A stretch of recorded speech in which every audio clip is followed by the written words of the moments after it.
رمضان کی عظمت اور فضیلت یہ ہے کہ فرض 70 فرض کے برابر ہو جاتا ہے اور نفل فرض کے برابر ہو جاتا ہے۔ اللہ جہنم کے دروازوں کو بند کر دیتا ہے، جنت کے دروازوں کو کھول دیتا ہے، عرش اس کا پہلے آسمان پہ آ جاتا ہے، شیطان سارے قید ہو جاتے ہیں، ساری کائنات، سمندر کی مچھلیاں اور زمین کی چیونٹیاں روزہ رکھنے والوں کے لیے دعا کرتی ہیں، جنت کو روزانہ روزے والوں کے لیے سجایا جاتا ہے اور اللہ اسے کہتا ہے میرے بندے آ رہے ہیں تجھ میں ہمیشہ رہنے کے لیے۔ اللہ کی طرف سے 24 گھنٹے ایک اعلان ہوتا رہتا ہے، کوئی بخشش مانگنے والا، کوئی توبہ کرنے والا، کوئی معافی مانگنے والا، کوئی بھی سائل جو بھی مانگے، ایک فرشتہ اعلان کرتا ہے نیکی کرنے والے آگے بڑھ تجھے بشارت ہو، دوسرا فرشتہ اعلان کرتا ہے برائی کرنے والے بس کر اور واپس ہو۔ تو میرے نبی کا فرمان ہے کہ اگر لوگوں کو رمضان کی قیمت کا اندازہ ہو جائے تو یہ تمنا کرتے کہ سارا سال ہی رمضان ہو، رمضان میں جو مر جائے اس کی بخشش ہو جاتی، اس کا حساب نہیں ہوتا، حساب نہیں ہوتا نا۔ تو کسی نے مجھ سے پوچھا بعد میں ہوتا ہے؟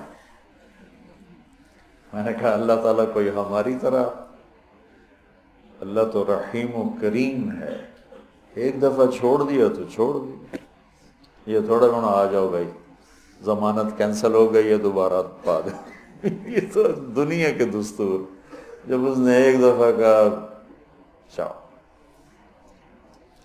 تو یہ بہت مبارک مہینہ ہے۔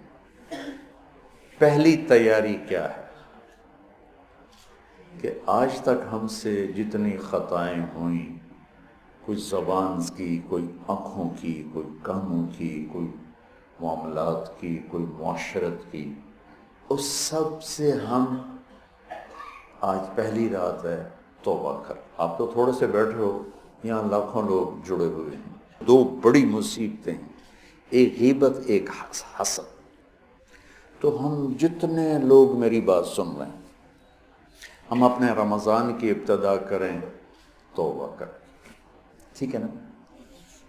اللہ تعالیٰ کے نبی کہتے ہیں میں دن میں 70 دفعہ توبہ کرتا ہوں، استغفار، تو معصوم پاک پاکیزہ امت کو سکھانے کے لیے۔ دوسری بات، دنیا کا ہر انسان کسی وقت بھی توبہ کر سکتا ہے کہ نہیں؟ کر سکتا ہے نا؟ کوئی پابندی تو نہیں۔ تو جب ہر انسان کے بارے میں ہر وقت یہ توقع ہے کہ یہ توبہ کر سکتا ہے، تو پھر کسی بھی انسان کو مسلم کافر حقیر سمجھنے کا کوئی جواز ہے؟ آج وہ یہ کر رہا ہے، وہ رات کو توبہ کر لے، وہ کل توبہ کر لے، وہ موت کے آخری لمحے میں توبہ کر لے، تو میری حقارت تو مجھے گرا دے گی اور وہ جنت کے مزے کر رہا ہو۔ تو رمضان میں داخل ہونے کے لیے دوسری تیاری یہ ہے کہ اپنے دل کو سب کی نفرت سے صاف کرو۔ اللہ نے میرے نبی سے کہا لست علیہم بمسیطر، میرے نبی آپ ان کے اوپر کوئی ٹھیکیدار نہیں ہیں، یہ میرا کام ہے، بس آپ اپنا پیغام پہنچائیں۔ تو آپ اس پیغام پہنچانے میں سامنے کون تھے؟ کافر، اور آپ دیکھ رہے تھے اس کو ایمان نصیب نہیں ہوگا، یہ تو آپ کو اللہ نے نظر دی تھی، پھر بھی آپ نے اس کی اتنی منتیں کی ہیں۔ ابو جہل، آپ نے کہا میری امت کا فرعون ابو جہل ہے، اور موسیٰ کے فرعون سے بڑا فرعون ہے کہ موسیٰ کے فرعون نے مرتے ہوئے کہا توبہ کرتا ہوں، اور اس امت کے فرعون نے کہا گردن ذرا نیچے سے کاٹنا تاکہ لوگوں کو پتہ چلے کسی سردار کی گردن۔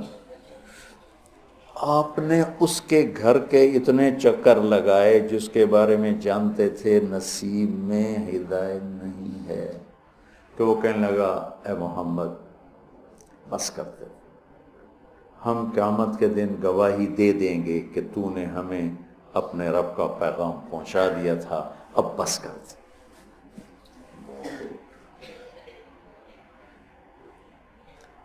اب دیکھتے نہیں جو مریض لا علاج ہوتا ہے ڈاکٹر کہتے ہیں جب لے جائے، اس کا کوئی علاج نہیں، اس کو ہاسپٹل سے فارغ کر دیتے ہیں، گھر لے جائیں کوئی علاج نہیں، اور میرے نبی دیکھ رہے ہیں اس کا کوئی علاج نہیں، پھر بھی اب اس کی محنت کرتے جا رہے ہیں کرتے جا رہے ہیں کرتے جا رہے ہیں۔ کاش ہم تھوڑا سیرت کو بھی پڑھتے۔ پھر مجھے خواجہ صاحب یاد آ جاتے ہیں، سکھری تروش منصوری نو ٹھپ رکھ کنز کدوری نو، ہادی نہ سمجھ ہدایا کافی، ہادی نہ سمجھ ہدایا کافی نہ سمجھ کفایا، کر پرز شرع وقایا ایو دل قرآن کتاب۔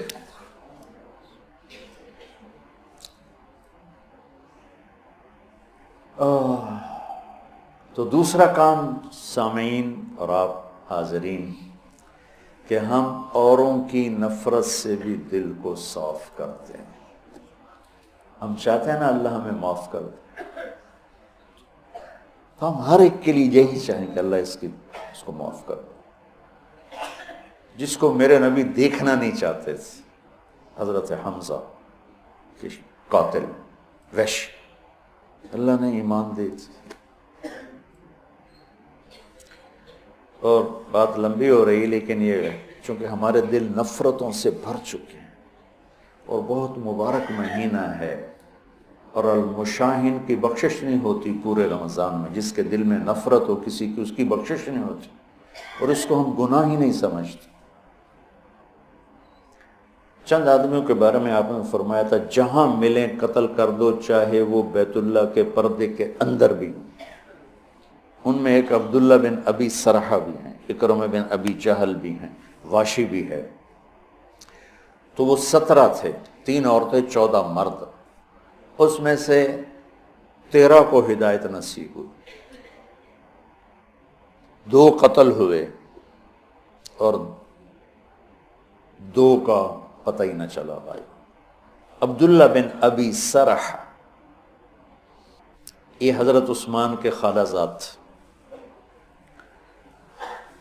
تو وہ ان کو سفارشی بنائے۔ اب وہ اندر سے طائب ہو چکے ہیں، نظام اللہ کے ہاتھ میں ہے۔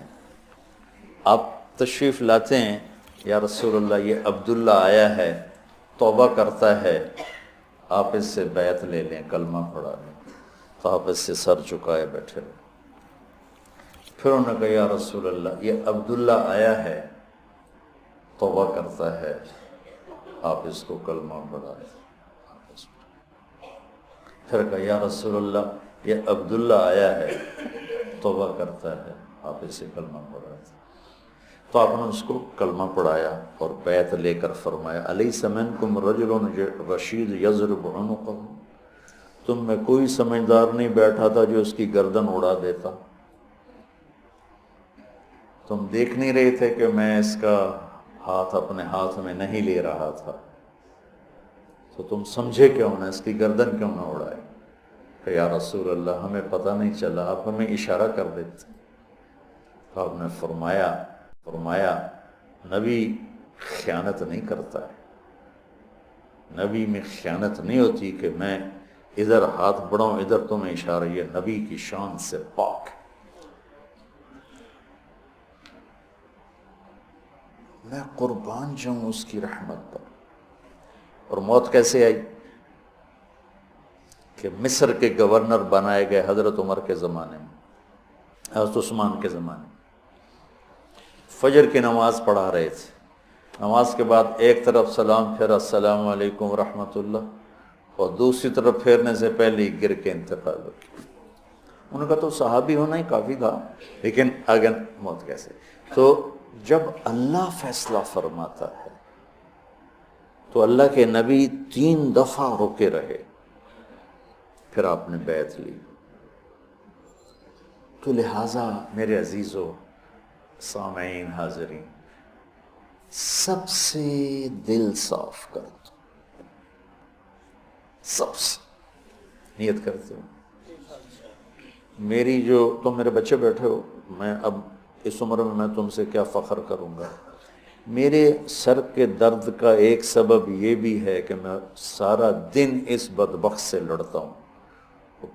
کبھی ادھر سے کمی آتی ہے، یہ نہیں کہ کمی آئے گی نہیں، کبھی ادھر سے نفرت آتی، ادھر سے کمی آتی، اور میں جھاڑو لے کے اسے صاف کرتا رہتا ہوں. یا اللہ میرے دل میں کسی کی نفرت نہیں. سوتے ہوئے میں کہتا ہوں یا اللہ میرے دل میں کسی کا بغض نہیں، میں نے اپنے دل کو سب سے صاف کیا، صاف کیا، صاف کیا. آپ کو پتہ جب آدمی مشہور ہوتا ہے تو محبت کرنے والوں کے ساتھ تیر انداز بھی آ جاتے ہیں.